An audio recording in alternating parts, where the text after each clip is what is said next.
pas de la part des Paulins, ni des Mézans, ni des frères Akoli, mais c'est de la part du Dieu vivant, du grand Dieu. Hébreux chapitre 5, versets 1 à 10. Je vais demander encore à Isaac, le frère Isaac, de lire, s'il te plaît.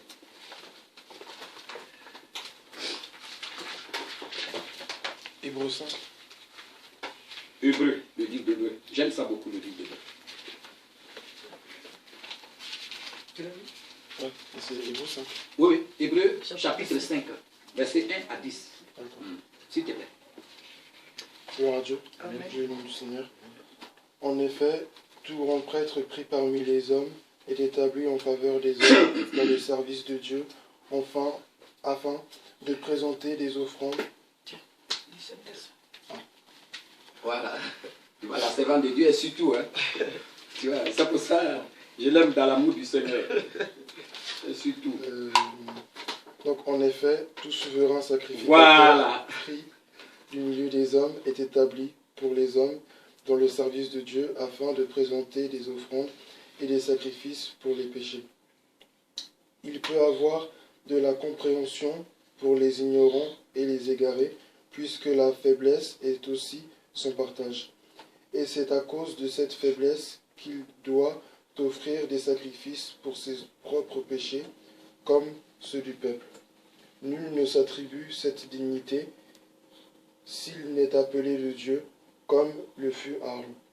En Christ, et Christ plutôt, ne s'est pas non plus attribué la gloire de devenir souverain sacrificateur, mais il la tient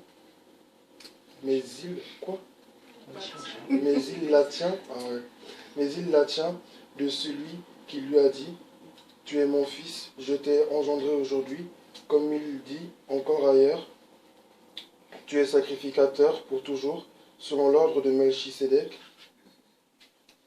C'est lui qui, dans les jours de sa chair, a présenté avec de grands cris et avec larmes des prières et des supplications à lui qui pouvait le sauver, à celui qui pouvait le sauver de la mort, et il a été exaucé à cause de sa piété. Il a appris, Alléluia, bien qu'il soit fils, l'obéissance pour les choses qu'il a souffertes. Alléluia. Oui, Oui, c'est ça. Qu'il a souffert. Après avoir été élevé à la perfection, il est devenu, pour tous ceux qui lui obéissent, l'auteur d'un salut éternel, Dieu l'ayant déclaré souverain, sacrificateur, selon l'ordre de Melchisédek. Amen. Amen. Et le peuple dit Amen. Amen. C'est pas parce qu'il n'est pas bien lu, mais je vais redire. Ce qui nous intéresse, ce qui va nous intéresser ce matin, bien aimé, c'est à partir du verset 7 et verset 10. C'est lui, verset 7, c'est lui qui, dans les jours de sa chair, ça c'est émouvant ça, les jours de sa chair, quand il était homme, il est Dieu, mais dans les jours de sa chair,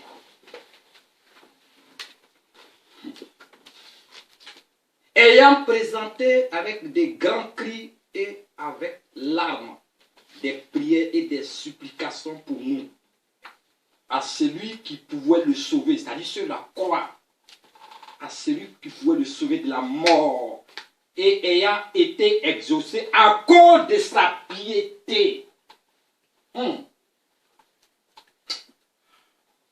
À cause de sa piété, a appris, verset 8, bien qu'il fût fils.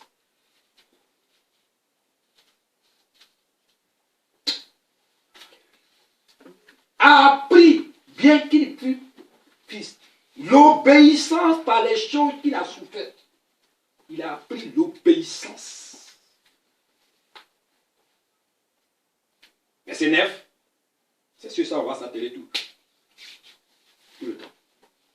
Et qui, après avoir été élevé, pourquoi il a été élevé?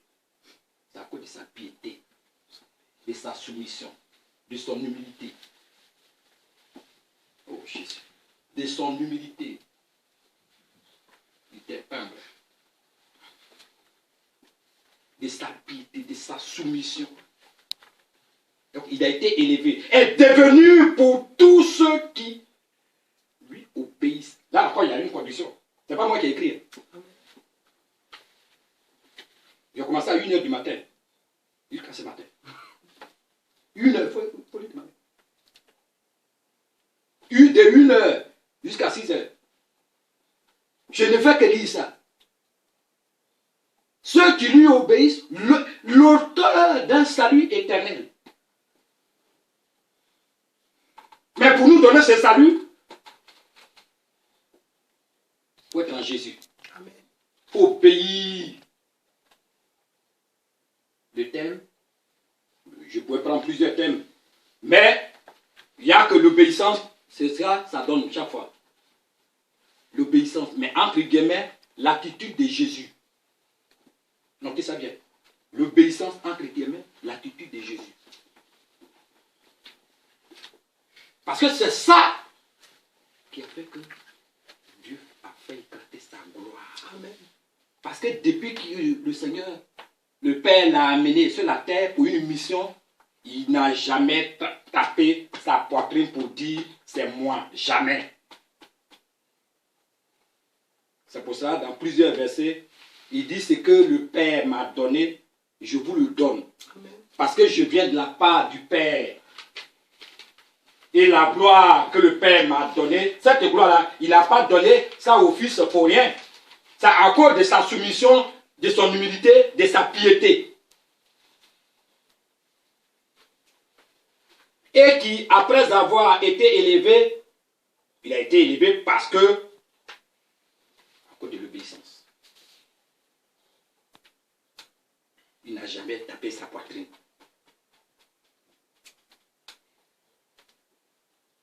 Et il est l'auteur d'un salut éternel. C'est de lui le salut vient. Mais attention, si on n'est pas obéissant aussi, on peut perdre le salut. C'est lui qui a dit ça, hein, c'est pas moi. Hein, c'est une condition. C'est pas moi qui ai écrit. Hein.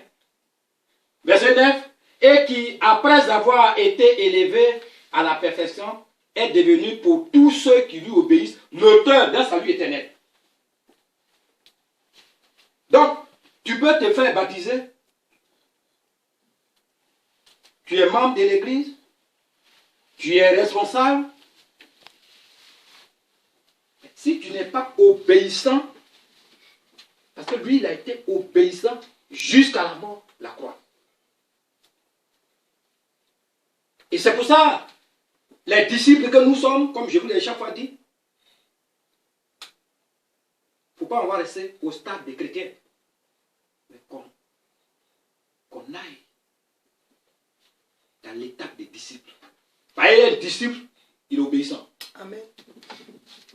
Vous voyez, celui qui a toujours le sac des chefs d'État ici en France, lui, il souffre. Hein.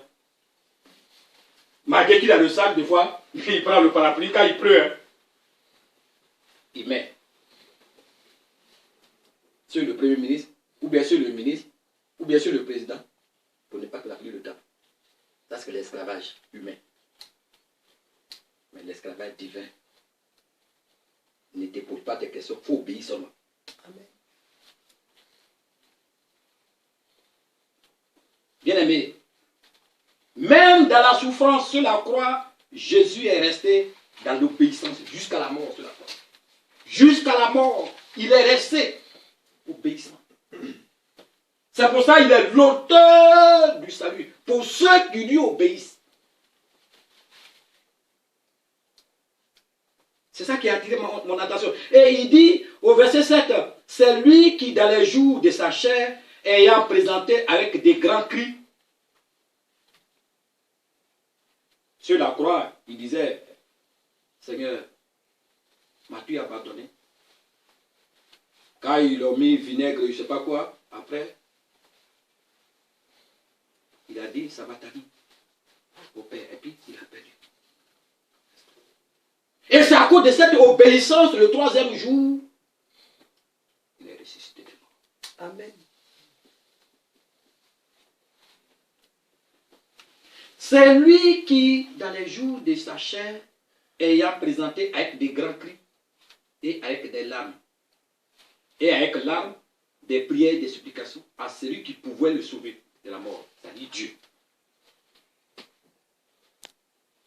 Et ayant été exaucé à cause de sa piété, a appris, bien qu'il fût fils, c'est-à-dire bien qu'il fût comme nous, chair. On a la chair. Qui peut supporter ça? On te met là, et puis on t'insulte, on met clou là ici, on met clou là ici, et puis on cache sur ton visage. À cause de vous, c'est moi. Pour avoir le salut. C'est pour ça, il n'y a aucun autre salut qui peut passer par lui, sans lui. Alléluia. Bien aimé. Et ce salut-là, il est éternel. Amen. Mais il y a une condition.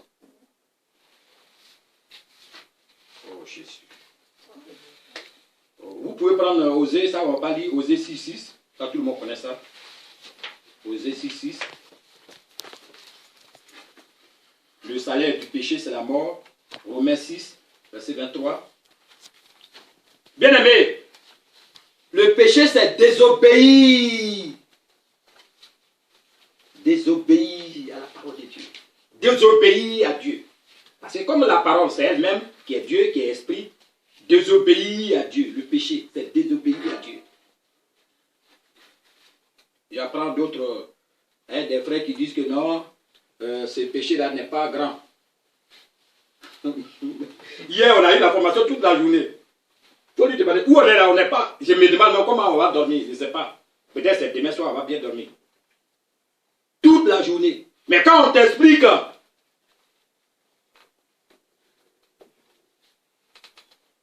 que Dieu nous a donné, cet homme-là, que Dieu nous a donné, il nous a expliqué, on a commencé des 10 heures, ouais, c'est ça, des 10 heures à midi 30, sinon 13 heures moins le quart.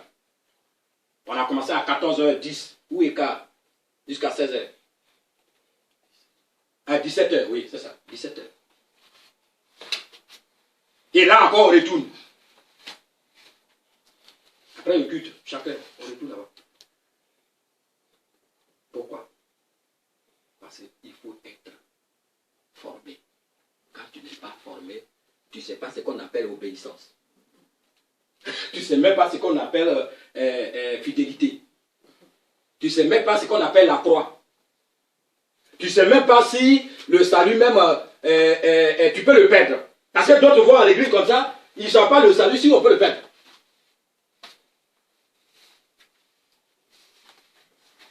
Que Dieu nous aide. Et vous qui notez, j'ai noté ici, la réception du salut s'est faite par le moyen de la foi, dans le sacrifice de la croix. La réception du salut s'est faite par le moyen de la foi, dans le sacrifice de la croix.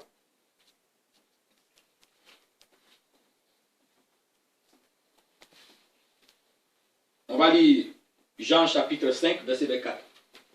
Ça, il faut lire ça. La réception du salut s'est faite par le moyen de la foi, dans le sacrifice de la croix. Jean chapitre 4. 5. Jean chapitre 5. Jean chapitre 5, verset 24. Jean chapitre 5, verset 24. En vérité, je vous le dis, celui qui écoute ma parole et qui croit en moi, et qui croit à celui qui m'a envoyé à la vie éternelle. Voilà. Et ne vient point ton jugement, mais il est passé de la mort à la vie. Voilà. C'est bon. Amen. Voilà. En suivant Jésus, nous passons de la mort à la vie. C'est ce que le verset dit. Hein?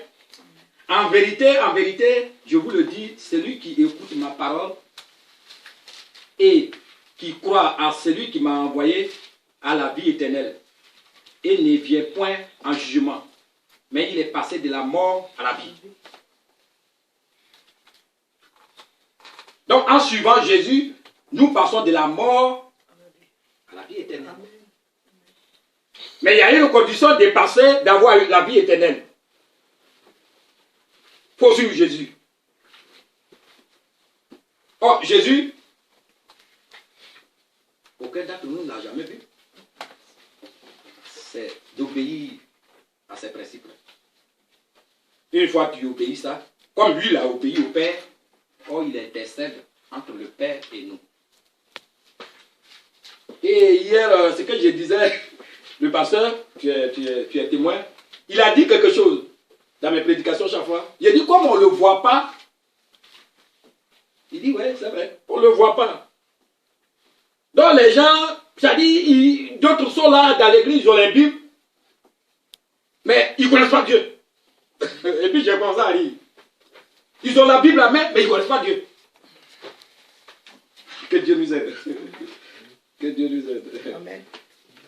Bien aimé, pour être sauvé, il faut se repentir et vivre la nouveauté de vie.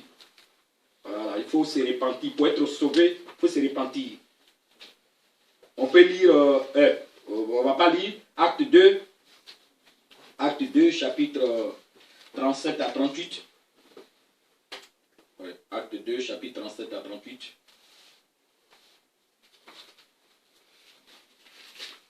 On va lire simplement Acte chapitre 4, verset 12. Acte chapitre 4, verset 12. Acte 4, verset 12. Ça me fait plaisir, ça. Acte chapitre 4, verset 12. L'obéissance. Amen. Voilà. Oui, il faut lire, s'il te plaît.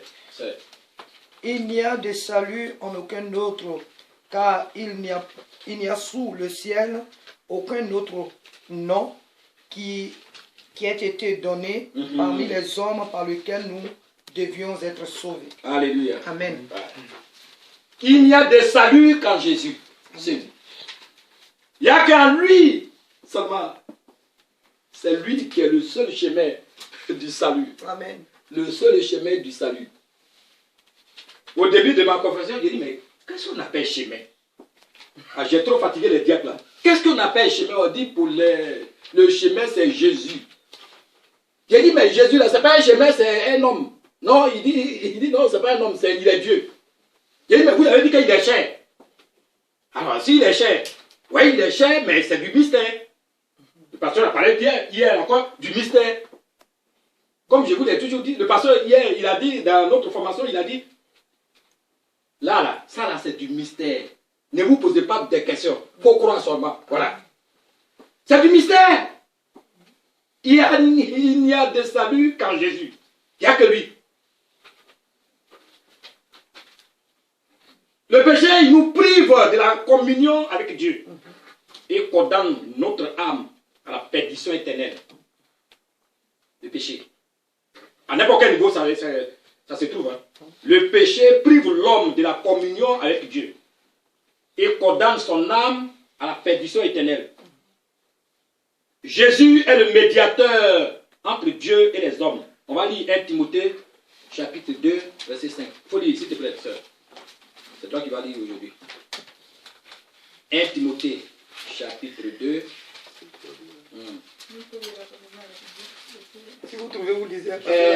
Le péché prive l'homme de la communion avec Dieu et condamne son âme à la perdition éternelle. Ouais. Le frère Jardel. Hein? Jardel, ouais, il faut lire. 1 Timothée, chapitre 2, verset 5, s'il te plaît. En effet, il y a un seul Dieu, et il y a aussi un seul médiateur Voilà. entre Dieu et les hommes, Voilà. un homme, Jésus-Christ. Alléluia. Amen. Il est le médiateur entre Dieu et les hommes, Jésus. Donc, c'est pour ça qu'il est le seul chemin par qui nous devons passer. Mais il y a une condition. Il faut obéir comme lui, il a obéi au Père. C'est pour ça que le Père a fait éclater sa gloire sur la croix. À cause de vous et moi. Il a payé le prix. C'est un prix à payer. Alléluia. Amen. Alléluia. Alléluia. On va lire encore 2 Corinthiens chapitre 4, verset... Voilà. Il nous fera par Dieu ressusciter avec lui. Oh, c'est très bon ça. Ça dit, on est assis même, on est ressuscité ensemble avec lui. On est assis à la droite du Père avec lui. Le pasteur l'a souligné hier. 2 Corinthiens 4, 14. 4, 14. Voilà, 2 Corinthiens 4. Nous savons en effet que celui qui a ressuscité le Seigneur Jésus nous ressuscitera aussi par Jésus et nous fera paraître avec vous dans sa présence. 2 Corinthiens 2 Corinthiens. Oui, 4, 14. c'est ça. C'est ça? 14. Oui, c'est ça. D'accord. Ok. J'ai dit ma version. Amen. Sachant que celui qui a ressuscité le Seigneur, oui, c'est sa version, ouais, c'est vrai. Sachant que celui qui a ressuscité le Seigneur, Jésus nous ressuscitera aussi avec Jésus. Et nous fera paraître avec vous en sa présence. Oui, j'ai oublié que chacun a sa version. Excuse-moi. Ah, merci Seigneur. Et je vais encore relire là, Hébreu. Sentez-vous libre. Hein? Amen. Voilà, sentez-vous libre. La parole de Dieu, c'est comme ça. Sentez-vous libre. Hébreu 5. Ce qui me plaît là, c'est ça. Toujours verset 7. Hein. Et il dit, bien qu'il fût, c'est-à-dire 8, bien qu'il fût fils, l'obéissance par les choses qu'il a soufaites, pour que vous et moi qu'on soit sauvés, Amen. il a souffert, bien qu'il fût fils. Pourtant, humainement, on le voit. Pour nous, pour ceux qui l'ont vu, parce que nous, on ne l'a pas vu, on croit. Mais humainement, ceux qui l'ont vu, les humains là, qui l'ont vu, d'autres se posent les questions, parce que tellement qu'ils l'ont insulté, toi qui s'est dit, Dieu, sauve-toi, on va te voir. Sauve-toi toi-même. On va te voir. Et c'est pour ça que beaucoup n'ont pas cru. À la résurrection, les gens, beaucoup se posaient la question, mais quand ils l'ont vu maintenant, ils ont vu les clous, tout ça. Ils se disent, mais comment ça? Mais il fallait ça. Pour que l'humanité soit sauvée. Amen. Pour que vous et moi, qu'on soit sauvés. Qu'on ait le salut éternel. Qu'on ait le salut éternel. Alléluia. Qu'on ait le salut éternel. Bien-aimé, Jésus, à cause de sa piété et son humilité, a appris bien qu'il fut fils l'obéissance par les choses qu'il a su faire. Cette phrase-là, par les choses bien qu'il fut, c'est-à-dire bien que je suis dans la chair, il dit, bon, c'est moi qui vais payer le prix à cause de l'humanité. Et il a payé ces prix-là. C'est pour ça, bien aimé. C'est vrai, on ne le voit pas. Mais il se sanctifie tous les jours pour nous. C'est-à-dire, il intercède tous les jours pour nous. Amen. Entre Dieu, entre le Père et nous. Parce qu'il a payé la rançon pour ça. Amen. Il a payé la rançon pour ça. Oh Jésus, il a payé la rançon pour ça. Et dans mes recherches, le salut éternel,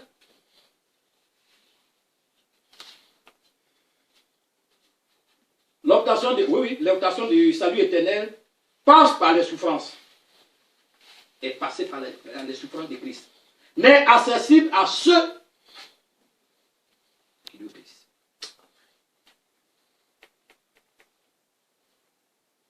Le salut éternel, ouais, si vous voulez noter, le salut éternel n'est accessible à ceux qui obéissent à sa parole. Or, le salut, chacun de nous, on a le salut. Mais comme la course, le chemin est long. Amen. C'est pour ça qu'il faut obéir chaque jour. Comme lui-même il a dit, je suis avec vous tous les jours jusqu'à la fin du monde. Mais normalement, humainement parlant, on ne le voit pas. Il y a des jours, même nous-mêmes qui sommes devant, il y a des jours, tu n'es pas inspiré. Hein? Il y a des jours même, tu es là, tu dis, mais attends, c'est Jésus là même, c'est quand il va venir. Mais il va venir, bien aimé. Il va venir.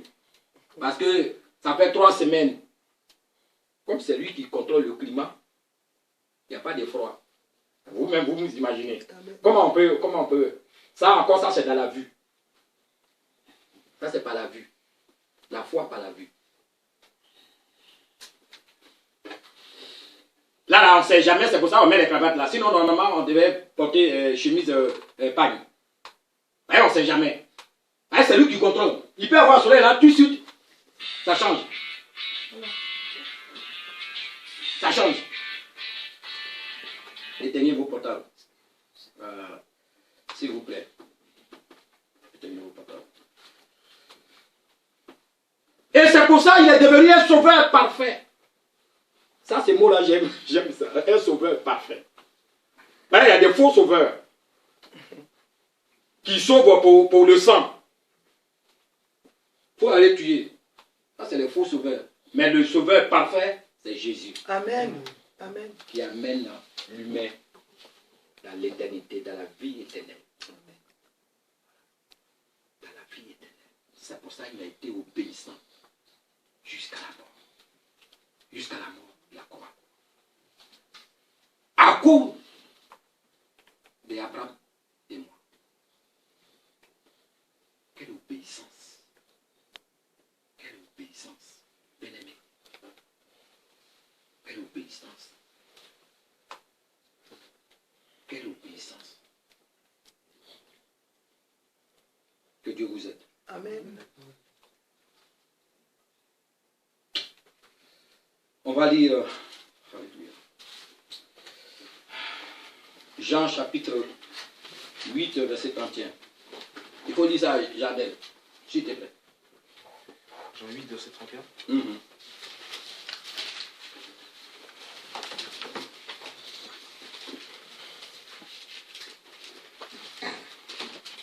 Alors il dit aux Juifs qui avaient cru en lui, si vous demeurez dans ma parole, vous êtes vraiment mes disciples.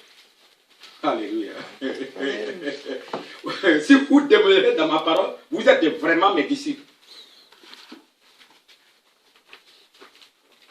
Comment vous pouvez expliquer ça?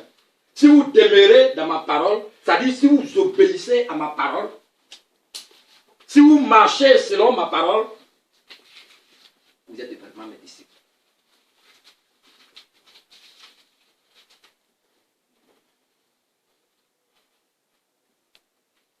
J'étais en train de... Là, je vais vous présenter les processus tout à l'heure.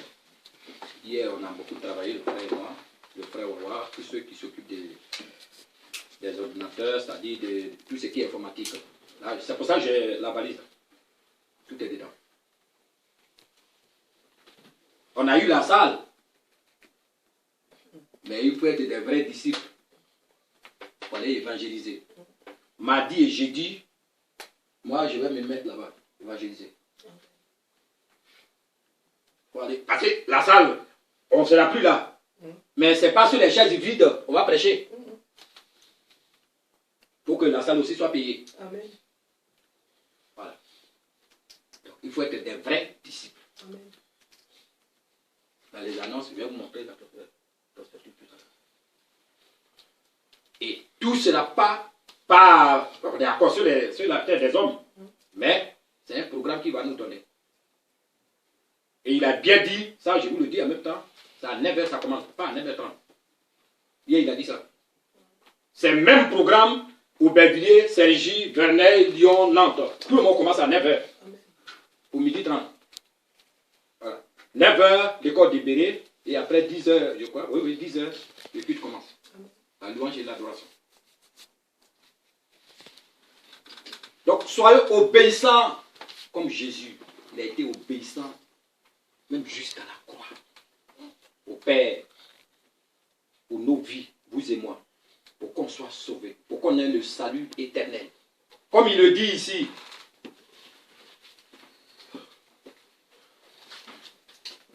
Merci. Alléluia. Amen. Alléluia. On a bientôt fini. Ce que vous devez retenir, c'est l'obéissance. l'obéissance. Comme lui-même, il a été obéissant, son attitude, c'était l'humilité, l'obéissance, la soumission. Ça, c'est l'attitude de Jésus. C'est pour ça qu'il dit l'obéissance et le service. C'est ça qui est la parole de Dieu. L'obéissance et le service. On va prendre Philippiens chapitre 2.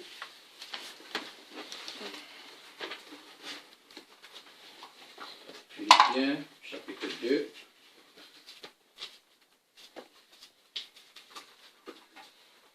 Versets 5 à 8. Abraham, il faut lire, s'il te plaît. Philippiens chapitre 2, versets 5 à 8.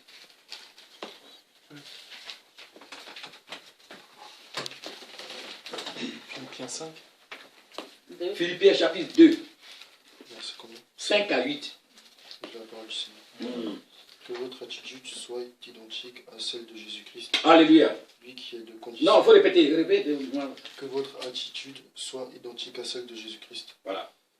Lui qui est de condition divine, il n'a pas regardé son égalité avec Dieu comme un butin à préserver, mais il s'est dépouillé lui-même en prenant une condition de serviteur, en devenant semblable aux êtres humains. Reconnu comme un simple homme, il s'est humilié lui-même en faisant preuve d'obéissance jusqu'à la mort, même la mort sur la croix. Amen. Je lis ma version. Ayez en vous les sentiments, mais j'aime beaucoup la version d'Abraham. Mais ma version, ayez en vous les sentiments qui étaient en Jésus-Christ, lequel existant en homme, en forme plutôt de Dieu, n'a point regardé comme une proie arrachée d'être égal avec Dieu. Verset 7. Mais s'est dépouillé lui-même en prenant une forme de serviteur, c'est ce que je disais tout à l'heure, en devenant semblable aux hommes et ayant paru comme un simple homme.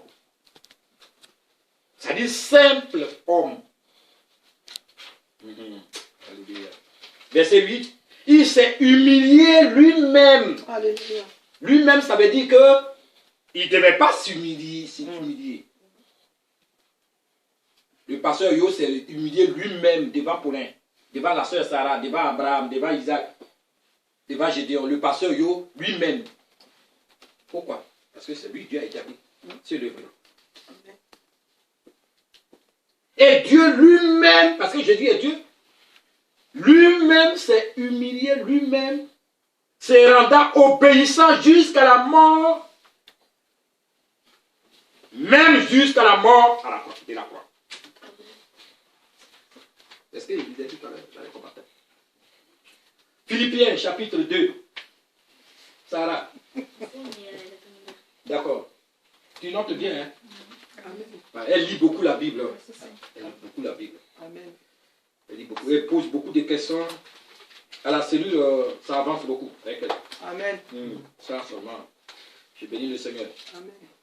Et le Seigneur est en train de nous exaucer. Amen. Il s'est humilié lui-même. C'est à cause de vous et moi. Il s'est humilié lui-même, se rendant obéissant jusqu'à la mort, même jusqu'à la mort de la croix. Devant la croix, il pouvait dire, il pouvait même demander pardon. Il pouvait dire non, je vous pardonne, je ne suis pas Dieu. Il pouvait dire ça. Parce qu'ils avaient tous les coups, tous les trucs pour... Voilà. Mais un jour, c'est pas parce que je ne croyais pas, hein, je vais donner... C'est pas un témoignage, mais c'est une information à la télévision. Je ne sais pas si c'est en 2013. Un Allemand, on appelle ça bon français, il a découpé 2 personnes. Et puis il a mis ça au frigo. Et lui, il enlève la viande là, il prépare. Bon, comme nous, on prépare la viande. Et puis il mange. On lui demande, il dit non, mais c'est parce que moi, je veux manger les êtres humains.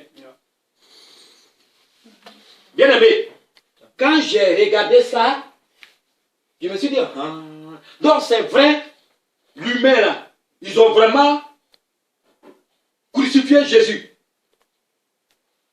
Oh, vous me suivez? Ils ont vraiment... C'est-à-dire, je croyais, mais encore ma foi s'est augmentée. En voyant ça. Effectivement, ils l'ont mis là, vivant. Ils ont couru. Ils lui ont donné la vinaigre. Il faut boire ça, tu vas mourir. Tu vas pas dire que tu es Dieu. Tu dis tu vas ressusciter. On va voir comment tu vas faire. Mais ils ne savent pas. C'était pour que Dieu puisse faire éclater sa gloire. Pourquoi? Parce que Dieu, il est esprit. Je vous en supplie. Le pasteur même, il a dit ça hier. J'ai rié. J'ai dit, ah bon d'accord. Donc je suis toujours ses paroles. Il dit non. Il est esprit. Mais comme il connaît l'humain, il connaît le cœur de l'humain. Il s'est dit, bon, comment je vais faire? Ils vont me croire. Il est esprit. Parce que l'humain se pose la question, mais qui nous a créés? Il est où? Effectivement, chacun de nous se pose. Qui a créé les arbres? Qui a créé les animaux? Qui a créé la terre? On ne sait pas où il est. Et puis on parle de lui. Il a envoyé Jésus. Mais c'est l'esprit qui a mis Jésus, comme Jésus est Dieu. Dieu est esprit. Et puis, Marie est tombée enceinte. La prophétie. C'est par les humains. Et Jésus, en tant qu'humain, il est venu en mission.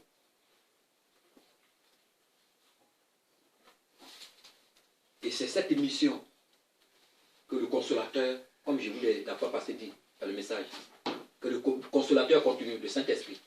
Parce que le Saint-Esprit, bien aimé, il voit tout ce qu'on fait. Ce qu'on va avoir comme pensée demain, ce soir, même dans 3 heures de temps, le Saint-Esprit le sait. Et le Saint-Esprit, c'est comme une lettre recommandée qu'on dépose, que le Père et le Fils ont déposé dans nos cœurs, dans nos vies. C'est comme une lettre recommandée. Oh, vous me suivez? Amen. Le Saint-Esprit, c'est comme une lettre recommandée que le Père et le Fils ont déposée en nous. Et c'est lui qui nous convainc. C'est lui qui nous convainc que nos noms sont écrits dans le livre de vie. Abraham et moi, le frère Jadel et moi, nos noms sont vus, nous tous qui sommes là, nos noms sont écrits dans le livre de vie. C'est lui qui nous convainc. C'est lui aussi qui nous convainc que nos péchés ont été effacés pour toujours. Et c'est lui, le Saint-Esprit, le consolateur. Et c'est dans cette lettre recommandée, tout ça est écrit.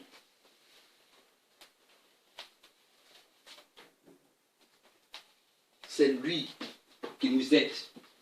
C'est lui qui nous fortifie. Chaque jour. C'est lui qui nous évite la tentation aussi. Parce que Jésus, vous le savez, hein, vous connaissez aussi la Bible que moi. Moi, je ne connais pas tout. Hein. Jésus a été tenté plusieurs fois par le diable. Oh, vous me suivez? Mais qui l'a aidé? C'est l'Esprit. C'est Dieu. C'est le Père qui l'a aidé. C'est le Père qui l'a aidé. C'est lui qui était avec lui. Et mardi soir, j'ai dit ici, quand le Saint-Esprit t'a franchi vraiment, quand il t'a franchi vraiment, on sent. Parce que une fois tu crucifies, abandonnes carrément, entièrement, franchement, ces mots-là sont tellement bons. Amen. Ça dit c'est bien placé. Amen. Franchement, entièrement. Complètement. Ça dit dès que tu laisses ça, lui t'arrose. Et puis une fois, le péché veut venir, son odeur même, ça avance dans ta gorge, dans tes ongles. Et puis, net, ça repousse l'ennemi. Parce que le péché, c'est le royaume de Satan. L'orgueil, c'est le royaume de Satan. L'humilité, c'est le royaume de Dieu. Amen. L'humilité, c'est le royaume de Dieu. C'est sûr, ça va terminer. C'est noté ici. L'humilité, on va Or, les croyants manifestent, c'est-à-dire pour le salut. Ça, c'est le royaume de Dieu. Mais le diable, lui, il persécute les croyants pour ne pas avoir le salut. Je vais vous donner ces versets-là. Et puis, lisez-les dans la semaine. L'orgueil, c'est du diable. Mais l'humilité, ça fait partie. C'est pour ça que quelqu'un, quand il est orgueilleux, quand tu es rebelle, tu es dans le camp du diable. C'est pas moi qui ai écrit, hein. Je vais vous donner des versets. Ça, ce que je vais vous donner, déjà, ça c'est dans le royaume de Dieu. Voilà. Marc chapitre 1, verset 5. Marc, le livre de Marc, chapitre 1, c'est sur ça on va s'arrêter. Marc chapitre 1, verset 5. Voilà. Sœur Margot, faut dire, s'il te plaît.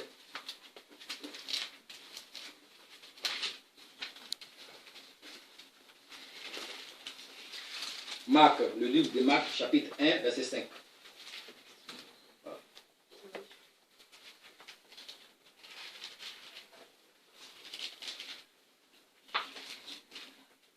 Manifestation du salut dans le royaume de Dieu. Marc, le livre de Marc. Ma soeur Margot. Esther, il faut lire, s'il te plaît.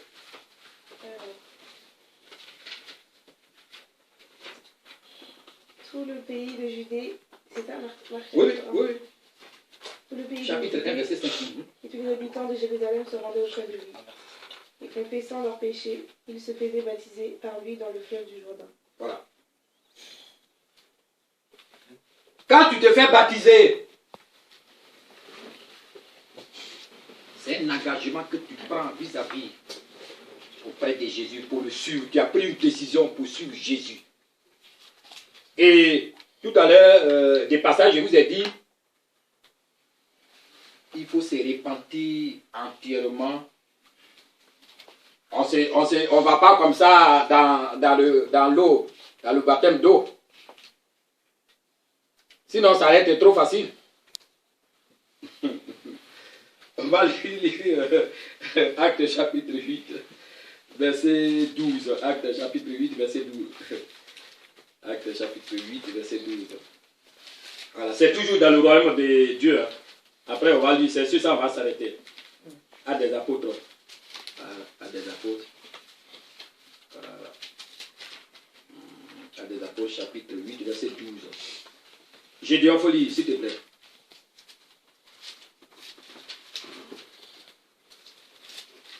Je leur avais Seigneur. Merci Seigneur.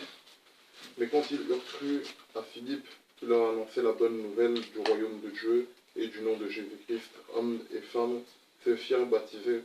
Simon lui-même crut et après avoir été baptisé, il ne quittait plus Philippe et il voyait avec étonnement les miracles et les grands prodiges qui s'opèrent. Je continue encore. Non. Je vais lire ma version. Acte chapitre 8, verset 12. Voilà, je lis ma version. Mais, quand ils eurent cru à Philippe, qui leur annonçait la bonne nouvelle du royaume de Dieu et du nom de Jésus-Christ, hommes et femmes se furent baptisés. Ça, c'est ma version. C'est ça, vas-y, ta version. C'est la même chose. C'est la même chose. D'accord. Bon, on va lire le dernier, 1 Corinthiens, c'est toujours le royaume de Dieu. 1 Corinthiens, chapitre 5. C'est sur le salut chaque fois. Hein. 1 Corinthiens, oui. 1 Corinthiens. Sœur Sarah, la deuxième Sarah. 1 Corinthiens, chapitre 5.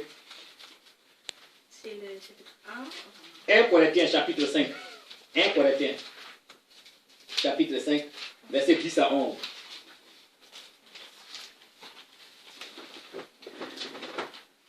Je ne parlais pas d'une manière absolue des gens, de ce monde qui vivait dans l'immoralité, où sont toujours désirés de posséder plus voleurs, idolâtres, autrement il vous faudrait sortir du monde. En effet, En fait, ce que vous est écrit, c'est de ne pas entretenir de relations avec quelqu'un qui kiffe en se disant votre frère. Alléluia. Dans la moralité. Alléluia. Et toujours désireux de posséder plus idolâtre, calomniateur, ivrogne ou voleur, de ne pas même manger avec un tel homme. Alléluia. Amen. Je vais lire ma version. Hein. Amen. Voilà. Pour bien vous expliquer ce que la Bible dit, c'est elle qui explique. Verset 10. Non pas d'une manière, voilà, c'est ça. Non pas d'une manière absolue, avec les impudiques de ce monde, ou avec les cupides et les ravisseurs, ou avec les idolâtres. Autrement, il vous faudrait sortir du monde. Maintenant, ce que je vous ai écrit, c'est de ne pas avoir des relations avec quelqu'un qui se nomme frère.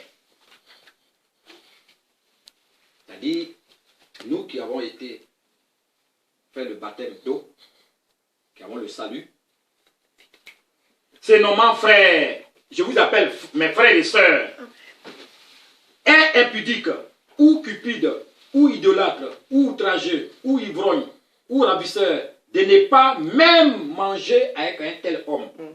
C'est-à-dire de ne pas le fréquenter. Verset 12, je complète. Hein. Qu'ai-je en effet à juger ceux du dehors? N'est-ce pas ceux du dedans que vous avez à juger? Pour ceux du dehors, Dieu les juge. Ôtez le méchant du milieu de vous. Amen. C'est-à-dire, quand on dit ôtez le méchant du milieu de vous, priez pour le méchant. C'est-à-dire pour celui, c'est-à-dire il n'a rien compris encore. Ou bien elle n'a rien compris encore. Mais on n'a pas dit de le chasser. Non, on n'a pas dit ça. C'est pas ce que la Bible dit. C'est pour ça les versets, c'est un peu compliqué. Voilà. Ôtez le méchant du milieu de vous. C'est-à-dire, priez pour la soeur, priez pour le frère. Si vous apprenez ça. Mais quand même, bon, s'il ne change pas pendant au moins, je ne sais pas moi, un moment, tu l'appelles, mais d'abord, il faut prier d'abord. S'il ne veut pas changer, il ne faut pas le fréquenter. Parce que cet esprit qui est en lui, bon, il ne collabore pas avec le Saint-Esprit. C'est les ténèbres qui sont en lui. Et nous, on a la lumière. Parce que quand Jésus est en toi, tu as la lumière. Le pasteur l'a dit hier, et puis il a dit qu'il a touché beaucoup de choses que j'ai l'habitude de... Il dit, mais, regardez, est-ce que deux aveugles peuvent se conduire? On dit non. Il dit, ah ben c'est comme ça Jésus. Si tu ne connais pas Jésus, tu es aveugle. Amen. Et puis je me rappelle de mes prédications. Si tu ne connais pas Jésus, tu es aveugle. Amen. Tu es dans le royaume de Satan. Maintenant, la manifestation pour la destruction dans le royaume de Satan. C'est 2 versets seulement. Jean 10, 10. Jean 10, vous connaissez ça, hein? La soeur, elle connaît ça, tout le monde. Et puis d'autres, les anciens aussi connaissent ça. Jean 10, 10. Il faut lire sa soeur Sarah, la grande. Et maman Sarah plutôt. Maman Sarah. Jean 10, 10. C'est ça, après, il reste un verset, on va prier. Le voleur ne vient que pour dérober, Voilà. égorger et détruire. Moi, je suis venu afin que les brebis aient la vie et qu'elle l'ait en abondance. Voilà. Le voleur, c'est qui? C'est le diable. Votre adversaire, le diable, rôde comme un lion rugissant, cherchant qui il dévorera. Résistez-lui avec une foi ferme, sachant que les mêmes souffrances sont imposées à vos frères dans le monde. Le Dieu de toute grâce qui vous a appelé C'est pas moi qui ai écrit, hein? à sa gloire éternelle, après que vous aurez souffert un peu de temps, vous perfectionnera lui-même, vous affermira, vous fortifiera, vous rendra inébranlable. Alléluia. Merci frère. Tu sais, Dieu l'a utilisé, il a lu jusqu'au verset 10. Parce que c'est pour ça, c'est bien clair quoi. C'est-à-dire les mêmes souffrances là, sur la terre des hommes, on va avoir ça aussi. Parce que le diable va toujours nous tenter. Parce que lui, il est là pour détruire le salut. Pour la destruction du salut. Voilà. Lui, il est là pour ça. Oh, quand tu obéis, c'est là que je vais m'arrêter, quand tu obéis à la parole de Dieu, quand tu es obéissant à la parole de Dieu, le Saint-Esprit, il t'écarte toute cette passion. Il t'écarte toute cette passion. Il t'écarte toute cette passion. Il t'écarte toute cette passion. On est sur la terre des hommes, hein. On n'a pas dit qu'on ne sera jamais tenté. Celui qui dit ça, sur la chair, il ment. On est sur la terre des hommes. Ah oui, oui, personne n'est parfait. Amen. Mais il faut le Saint-Esprit qui peut nous aider. Qui peut nous aider. Voilà. Amen. Qui peut nous aider. Il n'y a que lui qui peut nous aider. Mais quand tu es obéissant à sa parole, parce que quand tu es en communion directe avec lui, c'est lui qui détermine tout. C'est pour ça, le passage lui-même, regardez, Hébreu. Hébreu, je vais vous montrer, hein. Ça c'est pour les pasteurs, voilà, pour ceux qui prêchent.